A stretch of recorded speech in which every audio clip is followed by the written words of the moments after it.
പാഠം 555 അഭിമാനത്തിന്റെ ദിവസം.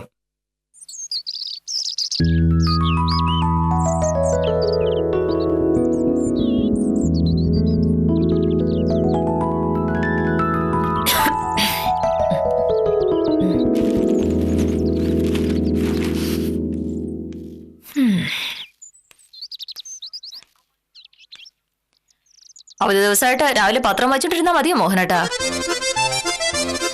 പത്രം വായിക്കുന്നതും അവധി ദിവസം തമ്മിൽ ഒരു ബന്ധവുമില്ല. ഞാൻ എല്ലാ ദിവസവും പത്രം വായിക്കാറുണ്ട്. അതല്ല ഞാൻ പറഞ്ഞത്. രാവിലെ ആഫീസിൽ പോകുന്ന ദിവസം 8:30 മുന്നേ പത്രം മുഴുവൻ വായിച്ചു തീർക്കണമല്ലോ. ഇന്ന് പിന്നെ അങ്ങനെ ഒരു പ്രശ്നമില്ല. ഒരു മുഴുവൻ ദിവസം അങ്ങ് കിടക്കുകയല്ലേ. രാവിലെ തന്നെ പത്രം അത്രയും വായിച്ചു തീർന്നിട്ടുണ്ടെങ്കിൽ കുറച്ച് കഴിയുമ്പോൾ മോഹനേട്ടൻ എന്ത് ചെയ്യും? ഒരു അവധി ദിവസം എങ്ങനെ ചെലവാക്കണമെന്ന് എനിക്ക് നന്നായിട്ട് അറിയാം. സാധാരണ മനുഷ്യന്മാർ ഇങ്ങനെയുള്ള ദിവസങ്ങളിൽ ഭാര്യയും കൂട്ടി ഒന്ന് പുറത്തു പോകും, സിനിമ കാണുകയും പുറത്തുനിന്ന് ഭക്ഷണം കഴിക്കുകയും ഒക്കെ ചെയ്യും. ഇവിടെ പിന്നെ അതൊന്നും നടക്കില്ലല്ലോ. ഇനിയിപ്പോ ഒരു TV വാങ്ങിയിരുന്നെങ്കിൽ വല്ല സിനിമയും സീരിയലും ഒക്കെ കാണാമായിരുന്നു. അല്ലെങ്കിൽ റിപ്പബ്ലിക് ദിന പരേഡ് കാണാമായിരുന്നു. സാക്ഷാൽ അമേരിക്കൻ പ്രസിഡന്റാണ് റിപ്പബ്ലിക് ദിന പരേഡ് കാണാൻ എത്തിയിരിക്കുന്നത്. പരേഡിനെ പറ്റിയുള്ള വാർത്തകൾ നാളത്തെ പത്രത്തിലുണ്ടാവും. അത് വായിച്ചാൽ മതിയല്ലോ. ഹലോ, നാളെ പത്രമില്ല, മറ്റന്നാളെ പത്രം വരൂ. അപ്പൊ വായിച്ചാൽ മതി. ചുരുക്കി പറഞ്ഞാൽ സിനിമയ്ക്ക് പോകാനോ TV വാങ്ങാനോ ഇക്കൊല്ലവും പരിപാടി ഇല്ല എന്ന്. എന്റെ ഈശ്വര, എനിക്കൊരു അബദ്ധം നോക്കണേ. ഇങ്ങനെ അറുത്ത കൈക്ക് ഉപ്പ് തേക്കാത്ത ഒരു ഭൂലോക ബിസ്ക്കറ്റ് എനിക്ക് കേട്ടേണ്ടി വന്നല്ലോ. എന്റെ ഒരു വിധി.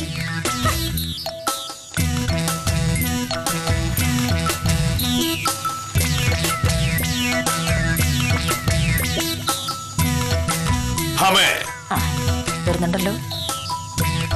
ഇത് ഒരു വീടാണെന്നും ഞാൻ നിന്റെ ഭർത്താവാണെന്നും നിനക്കറിയാലോ. അതറിയാവുന്നതുകൊണ്ടാണല്ലോ സാർ എന്നെ ഒരു സിനിമയ്ക്ക് കൊണ്ടുപോകാമോ എന്ന് ചോദിച്ചത്.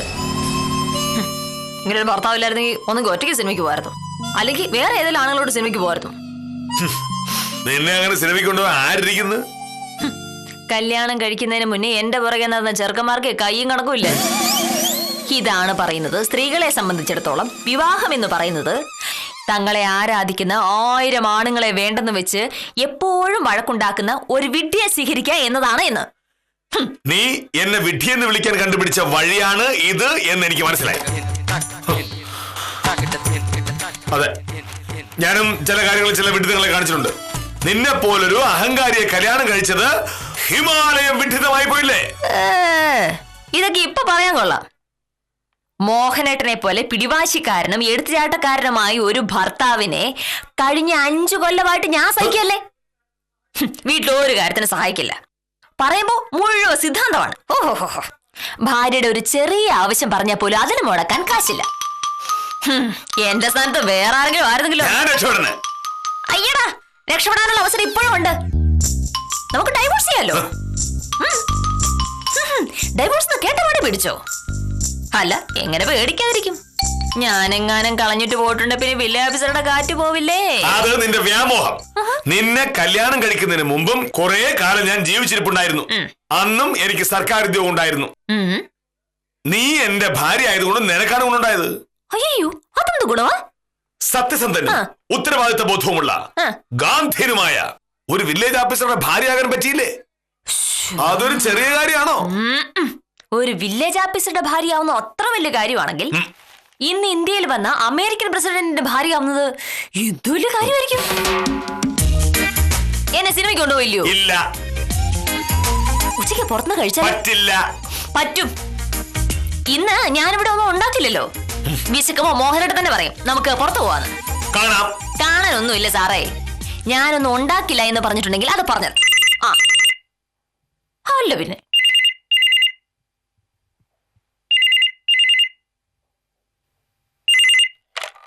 ഹലോ, വിദ്യ, എന്തുണ്ട് വിശേഷം? അവധി ദിവസമായിട്ട് എന്താ പരിപാടി? അതെയോ? നിന്റെ സമയം. ഒരു കാര്യം പറഞ്ഞാൽ മനസ്സിലാവുന്ന ഭർത്താവ് ഉണ്ടാവുക എന്നതാണല്ലോ ഒരു സ്ത്രീയുടെ ഏറ്റവും വലിയ ഭാഗ്യം. നിനക്കതുണ്ട്, എനിക്കതില്ല. ഒരു സിനിമയ്ക്ക് പോവാം, ഉച്ചയ്ക്ക് പുറത്തുനിന്ന് കഴിക്കുക എന്നൊക്കെ പറഞ്ഞപ്പോ എന്റെ മോഹനേട്ടൻ സമ്മതിക്കുന്നില്ല. കാരണമോ എന്തായിരിക്കും? അത് തന്നെ. എന്തായാലും ഞാൻ ഒരു കാര്യം തീരുമാനിച്ചിട്ടുണ്ട്. ഇന്ന് ഇവിടെ ഒന്നും ഉണ്ടാക്കുന്നില്ല. വിശക്കുമ്പോ എന്തെയ്യുന്നു നമുക്ക് അറിയണമല്ലോ. ആ അപ്പൊ ശരി, നീ നിന്റെ സുനിൽ സാറിനോട് നാട് ചുറ്റ. ഗാന്ധിജിയെ പോലെയും നെഹ്റുവിനെ പോലെയുമുള്ള നൂറുകണക്കിന് നേതാക്കന്മാർ പലപ്പോഴും പട്ടിണി കിടന്നും സമരം ചെയ്തുമാണ് നമ്മുടെ രാജ്യത്തിന് സ്വാതന്ത്ര്യം കിട്ടിയത്. അങ്ങനെ സ്വാതന്ത്ര്യം കിട്ടിയ രാജ്യം റിപ്പബ്ലിക്കായി പ്രഖ്യാപിക്കുന്നതിന്റെ 65ാം വാർഷികത്തിൽ ഒരു ദിവസം പട്ടിണി കിടക്കാൻ ഒരു ഇന്ത്യൻ പൗരൻ എന്ന നിലയിൽ എനിക്ക് സന്തോഷമേ ഉള്ളൂ. നീ ഒന്നും ഉണ്ടാക്കണ്ട. എന്നാലും പിടിവാശിയിൽ യാതൊരു കുറവും. എന്തിന്? നാം ദൃഢനിശ്ചയത്തോടെടുക്കുന്ന തീരുമാനങ്ങൾ മാറ്റുവാൻ പാടില്ല. മോഹനേട്ടാ, ഞാൻ മോഹനോട് വളരെ സ്നേഹപൂർവ്വം ഒരു ചോദ്യം ചോദിക്കട്ടെ.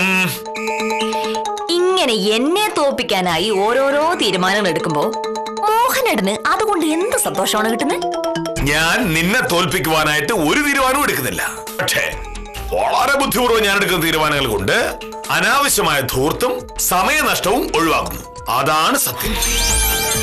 ഒരവധി ദിവസം ഭാര്യയും ഭർത്താവും കൂടി ഒന്ന് പുറത്തു പോകുന്നതോ പുറത്തുനിന്ന് ഒരു നേരത്തെ ഭക്ഷണം കഴിക്കുന്നതും എങ്ങനെയാണാവോ ധൂർത്താവുന്നത്? അത് ധൂർത്താണെങ്കിൽ ധൂർത്തല്ലാത്തൊരു കാര്യം എനിക്ക് പറഞ്ഞുതരാമോ? പറയാം. നീ അനുസരണയുള്ള ഭാര്യയായി അടുക്കളയിൽ ചെന്ന് നമുക്ക് രാവിലെയും ഉച്ചയ്ക്കും കഴിക്കാനുള്ളത് ഉണ്ടാക്കുന്നു. നമ്മളത് കഴിക്കുന്നു, സുഖമായിരിക്കുന്നു. ഇതിൽ ധൂർത്തില്ല. അപ്പൊ പിന്നെ ഇന്ന് മോഹനേട്ടൻ രാവിലെ വൈകുന്നേരം വെട്ടി വിഴുങ്ങിയത്. കുറച്ച് കഴിയുമ്പോ ഭാമേ എനിക്ക് വിശക്കുന്നു എന്ന് പറഞ്ഞ് ഇങ്ങോട്ട് വന്നേക്കരുത്. ഈ റിപ്പബ്ലിക് ദിനം നമുക്ക് പട്ടിണി കിടന്ന് ആഘോഷിക്കാം. പറ്റിയ നാളെ നാട്ടിലിറങ്ങി ഇതും പറഞ്ഞ് നമുക്ക് ആളാവുകയും ചെയ്യാം. നാട്ടുകാരുടെ മുന്നിൽ യോഗ്യനായി നടക്കുക എന്നാണല്ലോ വില്ലേജ് ഓഫീസറുടെ ജോലി. പക്ഷെ എത്ര ചമഞ്ഞു കിടന്നിട്ടും നാട്ടുകാർക്ക് വേണ്ടത്ര ബഹുമാനം ഇല്ല. അതെന്താണെന്നാണ് എനിക്ക് മനസ്സിലാവാത്തത്.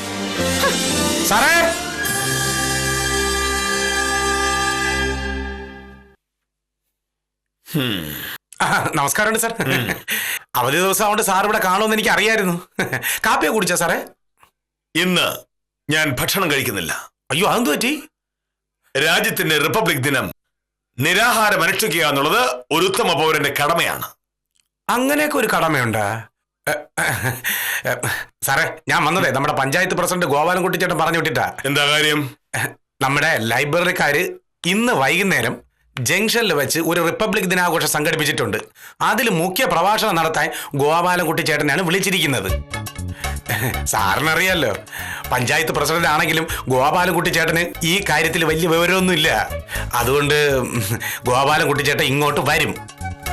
ഒരു നല്ല പ്രസംഗം തയ്യാറാക്കാൻ ചേട്ടനെ സഹായിക്കണമെന്ന് പറഞ്ഞായിരുന്നു. അങ്ങനെ പറഞ്ഞു? പറഞ്ഞു സാറേ. ഉത്തമ നിക്ക്, ഞാൻ പോരാ. എന്ത് സാറേ? ഉത്തമൻ ഇപ്പൊ പറഞ്ഞ കാര്യം ഉത്തമൻ മാത്രം അറിഞ്ഞാൽ പോരല്ലോ.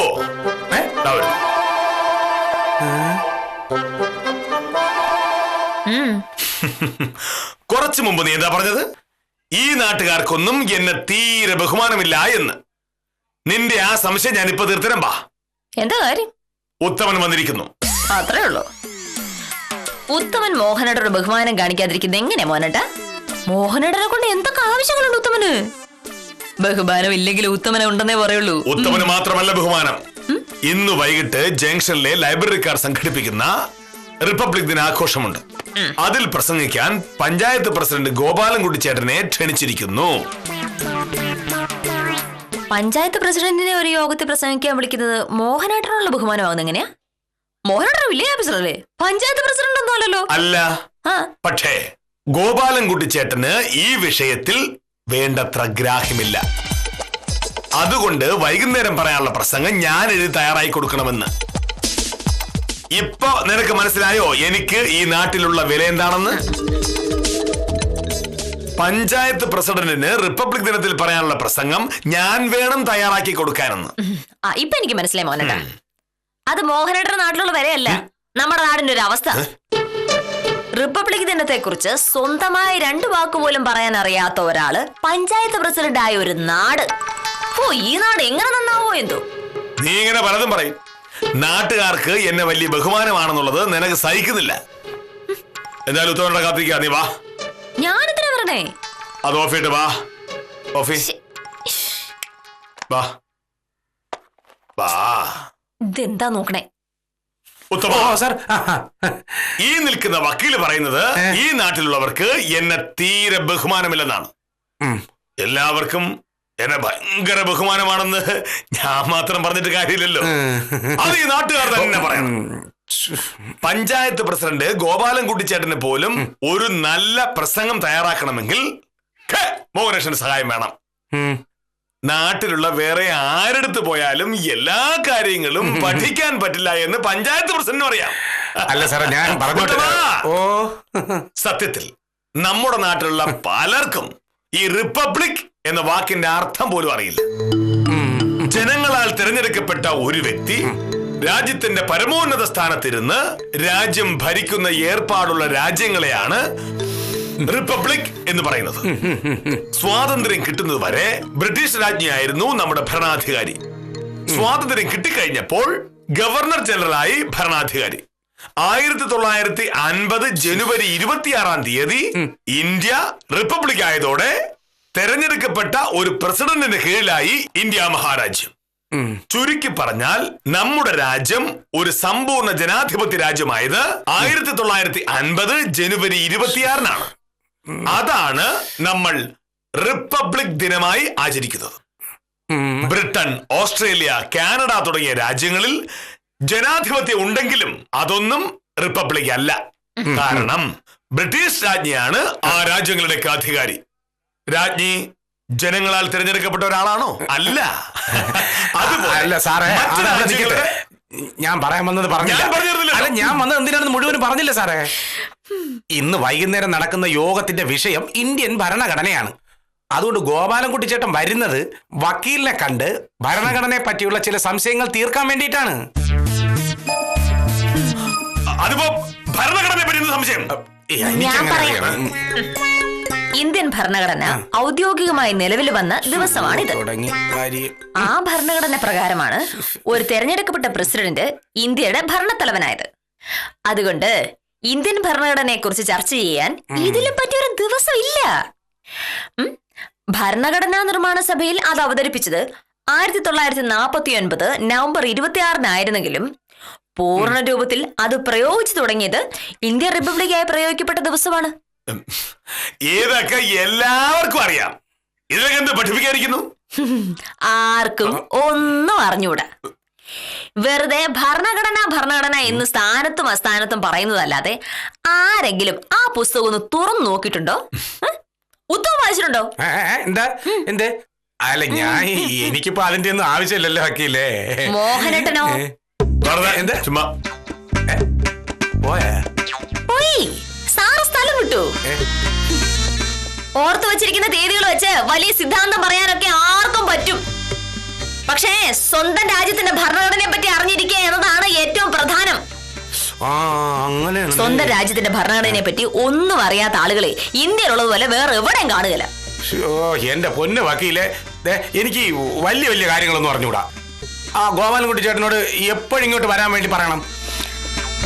ഏതായാലും പഞ്ചായത്ത് പ്രസിഡന്റ് ഒരു സഹായം ചോദിക്കുമ്പോ ചെയ്യില്ല എന്ന് പറയാൻ പറ്റില്ലല്ലോ.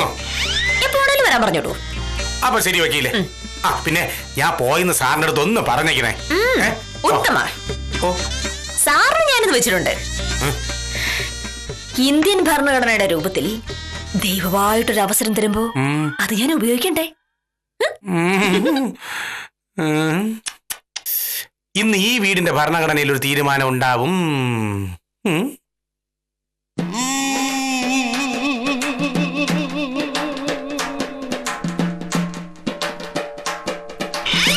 ഇതെവിടെ പോകുന്നു? നീയല്ലേ കുറച്ചും പറഞ്ഞത് നമുക്ക് പുറത്തുനിന്ന് ഭക്ഷണം കഴിക്കാമെന്ന്. ഒരു സിനിമ കാണണ്ടേ? വേഗം റെഡിയാവോ? എങ്ങനെയാ? ഇപ്പൊ തന്നെ എനിക്ക് വിശന്ന് തുടങ്ങി. നീ വരുന്നുണ്ടോ? മോഹയുടെ നാള് കൊള്ളാലോ. രാവിലെ ഞാൻ പുറത്തു പോകുന്ന കാര്യം പറഞ്ഞപ്പോ എന്തൊക്കെ ന്യായങ്ങളാ പറഞ്ഞത്? സിനിമ കാണുന്നതും ഹോട്ടലിൽ നിന്ന് ഭക്ഷണം കഴിക്കുന്നതും ഒക്കെ ദൂർത്താണ് ഭമേ. അതിന് ഒരുപാട് സമയം പോവും. ഇപ്പൊ അതല്ലങ്ങ് മാറിയോ? പിന്നീട് ആലോചിച്ചപ്പോ തോന്നി വെറുതെ വിശന്നിരിക്കേണ്ട കാര്യം എന്താ? ഗാന്ധിജിയെ നെഹ്റുവിനെയും പോലുള്ള നേതാക്കൾ പട്ടിണി കിടന്ന് സമരം ചെയ്ത് സ്വാതന്ത്ര്യം നേടിയ ഒരു രാജ്യം റിപ്പബ്ലിക്കായി പ്രഖ്യാപിക്കപ്പെട്ടതിന്റെ 65ാം വാർഷികത്തിൽ ഒരു ദിവസം പട്ടിണി കിടന്നൂടെ മോഹനേട്ടാ? സ്വാതന്ത്ര്യം കിട്ടിയല്ലോ, റിപ്പബ്ലിക്കായി. ഇനിയിപ്പോ പട്ടിണി കിടക്കേണ്ട കാര്യം എന്താ? ശരി ശരി, വേണ്ട, ഞാൻ ഭക്ഷണം ഉണ്ടാക്കാം. 1/2 മണിക്കൂറിനുള്ളിൽ ഇഡ്ഡലി സാമ്പാറും റെഡി. ഉച്ചയ്ക്ക് നല്ല അസൽ ഊണും വെച്ച് തരാം. പോരെ? പുറത്തുനിന്ന് കഴിക്കാൻ ഞാൻ തീരുമാനിച്ചു കഴിഞ്ഞു. നീ വരുന്നില്ലേ? വരണ്ട, ഞാൻ ഒറ്റയ്ക്ക് പോയിക്കോളാം. മോഹനേട്ടാ, കാര്യമല്ല, എനിക്ക് മനസ്സിലായില്ലേ. പഞ്ചായത്ത് പ്രസിഡന്റ് ഗോപാലൻകുട്ടി ചേട്ടൻ ഇന്ത്യൻ ഭരണഘടനയെ പറ്റി പഠിക്കാനും പ്രസംഗം തയ്യാറാക്കാനും ഇവിടെ വരുമ്പോ, എന്നെ കാണാൻ വരുമ്പോ മോഹനേട്ടന് അത് കുറച്ചില്ല. കാരണം വലിയ വലിയ കാര്യങ്ങളൊക്കെ അറിയാമെങ്കിലും മോഹനേട്ടൻ ഇന്ത്യൻ ഭരണഘടനയെ പറ്റി ഒന്നും അറിഞ്ഞൂടല്ലോ. ഇന്ന് ഗോപാലൻകുട്ടി ചേട്ടനെ മുന്നിൽ വെച്ച് ഞാൻ ആളാവുന്നത് മോഹനേട്ടന് സഹിക്കൂല.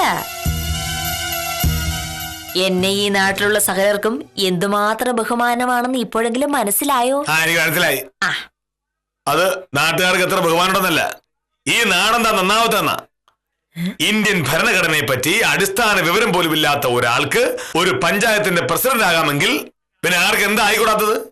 അത് ന്യായമാണ് മോഹനേട്ടാ. ഇന്ത്യൻ ഭരണഘടനയെ കുറിച്ച് ഒന്നും അറിയാത്ത ഒരു യോഗ്യൻ ഒരു വില്ലേജ് ഓഫീസറായിരുന്ന് നാട്ടുകാരെ മുഴുവനും മര്യാദ പഠിപ്പിക്കുന്നത് എത്രയോ നാളായിട്ട് നാട്ടുകാർ കാണാം. എന്നെ കളിയാക്കാനായി മാത്രമാണ് മോഹനേട്ടൻ ഇന്ത്യൻ ഭരണഘടന എന്ന വാക്ക് ഉപയോഗിക്കാറുള്ളത്. അല്ലാതെ എന്തെങ്കിലും അറിയാമോ പുസ്തകത്തെ പറ്റി? പോണോ? അങ്ങനെയാ പോയാൽ എങ്ങനെയാ? ഒരു വിഷയം സംസാരിച്ചോണ്ടിരിക്കുമ്പോ അതിനൊരു തീരുമാനം ഉണ്ടാവാതെ അങ്ങ് പോയാലോ?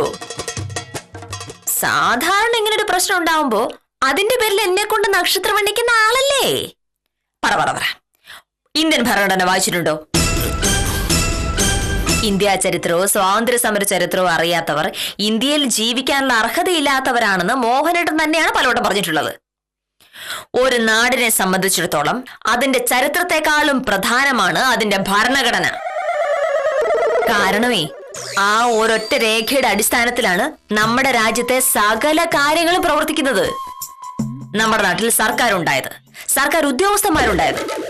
നമ്മൾ എങ്ങനെ ജീവിക്കണമെന്നും നമ്മുടെ അവകാശങ്ങൾ എന്തൊക്കെയാണെന്നും നമ്മുടെ കടമകൾ എന്തൊക്കെയാണെന്നും ഒക്കെ പറഞ്ഞു വെച്ചിരിക്കുന്നത് ആ പുസ്തകത്തിലാണ്. അത് വായിക്കുകയും പഠിക്കുകയും ചെയ്യാതെ എങ്ങനെയാണ് ഒരു നല്ല പൗരനാവുന്നത്? നീ ഇതൊക്കെ ലോ കോളേജിൽ പോയി പഠിച്ചോണ്ടല്ലേ? ഇല്ലേ, കാണായിരുന്നു. ഹലോ, ഞാൻ പഠിച്ചത് എവിടുന്നെങ്കിലും ആയിക്കോട്ടെ, എനിക്കതറിയാമോ ഇല്ലയോ? ഭഗവത്ഗീത വായിക്കാതെ ഹിന്ദു ആയവരും ഖുറാൻ കണ്ടിട്ട് പോലും ഇല്ലാതെ ഇസ്ലാം ആയവരും ബൈബിൾ തുറന്നു പോലും നോക്കാതെ ക്രിസ്ത്യാനി ആയവരും ഉള്ളതുപോലെയാണ് ഇന്ത്യൻ ഭരണഘടന വായിക്കാതെ ഇന്ത്യക്കാരനാണ് എന്ന് പറയുന്നത്. ഒരു ഇന്ത്യക്കാരനെ സംബന്ധിച്ചിടത്തോളം അത്രയ്ക്കും പാവനമായ ഒരു ഗ്രന്ഥമാണിത്. ശരി, കൂടുതലൊന്നും വേണ്ട, അതിന്റെ ആമുഖം മാത്രം ഒന്ന് പറഞ്ഞാൽ മതി. അതിപ്രതിഭാശാലികളായിരുന്ന ഒരു സംഘം ആളുകൾ ചേർന്ന് എഴുതി ഉണ്ടാക്കിയതാണത്. ആ ആമുഖം ഒന്ന് പറയാമോ? ഭരണഘടന എഴുതി ഉണ്ടാക്കിയത് ഡോക്ടർ BR അംബേദ്കറുടെ നേതൃത്വത്തിലായിരുന്നു. ഭരണഘടനാ നിർമ്മാണ സഭയുടെ തലവൻ ഡോക്ടർ രാജേന്ദ്ര പ്രസാദ് ആയിരുന്നു. അത്രയും കഴിഞ്ഞ പോലെ വില്ലേജ് ഓഫീസർ ആദ്യമായിട്ട് അങ്ങനെ കുഴി വീണു. ഇനി വിട്ടിട്ട് കാര്യമില്ല. മോനട്ടാ, അത്ര അറിഞ്ഞാ പോരാ. ഭരണഘടനാ ശില്പി ഡോക്ടർ അംബേദ്കർ ആയിരുന്നു എന്ന് 5ാം ക്ലാസ്സിൽ പഠിക്കുന്ന കുട്ടികൾക്ക് പോലും അറിയാം. ഞാൻ ചോദിച്ചതേ അതല്ല. ഭരണഘടന മുഴുവനും വേണ്ട, അതിന്റെ ആമുഖമെങ്കിലും വായിച്ചിട്ടുണ്ടോ എന്നാണ്. സാരമില്ല, വായിക്കാനും പഠിക്കാനും ഒക്കെ ഇനി സമയമുണ്ടല്ലോ. ഗോപാലൻകുട്ടി ചേട്ടൻ വരുമ്പോ ആ കൂട്ടത്തിലേക്ക് ഇരുന്നാ മതി. എന്തായാലും പഞ്ചായത്ത് പ്രസിഡന്റിനെ ഭരണഘടന പഠിപ്പിക്കണം. ആ കൂടുതലൊരു വില്ലേജ് ഓഫീസർ കൊണ്ടുള്ളത് എനിക്കൊരു പ്രശ്നമേ അല്ല. മോഹനേട്ടാ, ഇത്രയും നേരം ഞാൻ പറഞ്ഞത് വാശിയായിട്ടോ തമാശയായിട്ടോ ഒക്കെ എടുത്തു. എന്നാലും മോഹനേട്ടനെ പോലെ ഒരാൾ ഭരണഘടനയുടെ ആമുഖം പോലും വായിച്ചിട്ടില്ല എന്ന് പറയുന്നത് കഷ്ടമാണ്. മോഹനേട്ടനെ ആളുകൾക്കൊക്കെ ബഹുമാനമാണെന്ന് എനിക്കറിയാം. അതങ്ങനെയൊന്നും അല്ല എന്ന് വാശി പിടിപ്പിക്കാനായിട്ട് ഞാൻ പറയും. പക്ഷെ അതൊക്കെ വെറുതെ പറയുന്നല്ലേ. ഒരു വിഷയത്തിൽ മോഹനേട്ടൻ ഒരു കാര്യം പറഞ്ഞാൽ അത് അപ്പടി വിശ്വസിക്കുന്ന എത്രയോ പേരുണ്ട്. അത്രയും സ്വാധീനം മറ്റുള്ളവരുടെ മുന്നിലുള്ളവര് ഇതൊക്കെ ഒന്ന് പഠിച്ചു വെക്കണ്ടേ? ഇതല്ലേ ആദ്യം പഠിക്കേണ്ടത്. മോഹനേട്ടാ, എന്നോടുള്ള വാശിക്ക് പഠിക്കാതിരിക്കരുത്. ആ പുസ്തകമാണ് നമ്മുടെ രാജ്യത്തിന്റെ ആത്മാവ്. We the people of India, having solemnly resolved to constitute India into a sovereign, socialist, secular, democratic republic. and secure to all its citizens justice, social, economic, and political. Liberty of thought, expression, belief, faith, and worship. Equality of status and of opportunity. And to promote among them all fraternity, assuring the dignity of the individual and the unity and the integrity of the nation. In our Constituent Assembly, on this 26th day of November 1949, do hereby adopt, enact, and give to ourselves this Constitution. മോഹനേട്ടാ പഠിച്ചു വച്ചിരിക്കുക. നീ പറഞ്ഞതാണ് ഭാമേ കാര്യം. Indian ഭരണഘടന എന്ന് പറയുന്നത് നമ്മുടെ ദേശീയ ഗ്രന്ഥമാണ്. അത് വായിക്കാതിരിക്കുന്നത് ഒരു നല്ല പൗരന്റെ ലക്ഷണമല്ല. എന്റെ മോഹനേട്ടൻ ഞാൻ വിചാരിച്ച പോലെ അല്ല. ചുമ്മാതല്ല, നാട്ടുകാർ മുഴുവനും ഈ എഴുത്തുചാട്ടുകാരന് മുൻകോപിയുമായി വില്ലേജ് ഓഫീസറോട് ഇത്ര. ഇനിയിപ്പോ ഗോപാലൻകുട്ടി ചേട്ടൻ വരുമ്പോ ഞാൻ ഒറ്റയ്ക്കല്ല, നമ്മൾ രണ്ടുപേരും കൂടിയാണ് പ്രസംഗം തയ്യാറാക്കാൻ പോകുന്നത്. ഇന്ത്യക്കാരായ നമ്മൾ ഇന്ത്യയെ പരമാധികാരമുള്ള സമത്വപൂർണമായ മതേതരമായ ഒരു ജനാധിപത്യ റിപ്പബ്ലിക്കാക്കാൻ സഗൗരവം നിശ്ചയിച്ചിരിക്കുന്നു. ഇന്ത്യയിലെ പൗരന്മാർക്ക് സാമൂഹികവും സാമ്പത്തികവും രാഷ്ട്രീയവുമായ നീതിയും ചിന്തയ്ക്കും ആവിഷ്കാരത്തിനും വിശ്വാസത്തിനും ആരാധനയ്ക്കുമുള്ള സ്വാതന്ത്ര്യവും അന്തസ്സിലും അവസരത്തിലുമുള്ള സമത്വവും ഉറപ്പുവരുത്തുന്നതോടൊപ്പം പൗരന്റെ അഭിമാനവും രാജ്യത്തിന്റെ ഐക്യവും അഖണ്ഡതയും ഉറപ്പുവരുത്തിക്കൊണ്ടുള്ള സാഹോദര്യം പ്രചരിപ്പിക്കാനും തീരുമാനിച്ചിരിക്കുന്നു. ഗോപാലൻകുട്ടി ചേട്ടന് കൊടുക്കാനുള്ള മലയാള പരിഭാഷയാ. എങ്ങനെയുണ്ട്? നീ ഒരു ഭയങ്കര സംഭവല്ലേ. പക്ഷേ കുറച്ചുകൂടി വലിയ സംഭവം മോഹനേട്ടനാണോ എന്നൊരു സംശയം. ജനാധിപത്യവും നിയമവാഴ്ചയുമാണ് ഒരു പരിഷ്കൃത രാഷ്ട്രത്തിന്റെ മുഖമുദ്രകൾ. ജനങ്ങളാൽ നിശ്ചയിക്കപ്പെട്ട ജനകീയ ഭരണ സംവിധാനം നിലവിൽ വന്നതിന്റെ 65ാം വാർഷിക ദിനത്തിൽ എല്ലാ പ്രേക്ഷകർക്കും ഹൃദയം നിറഞ്ഞ റിപ്പബ്ലിക് ദിനാശംസകൾ നേർന്നുകൊണ്ട് ഇന്നത്തേക്ക് വിടാം. കാര്യം നിസ്സാരം തുടരുന്നു.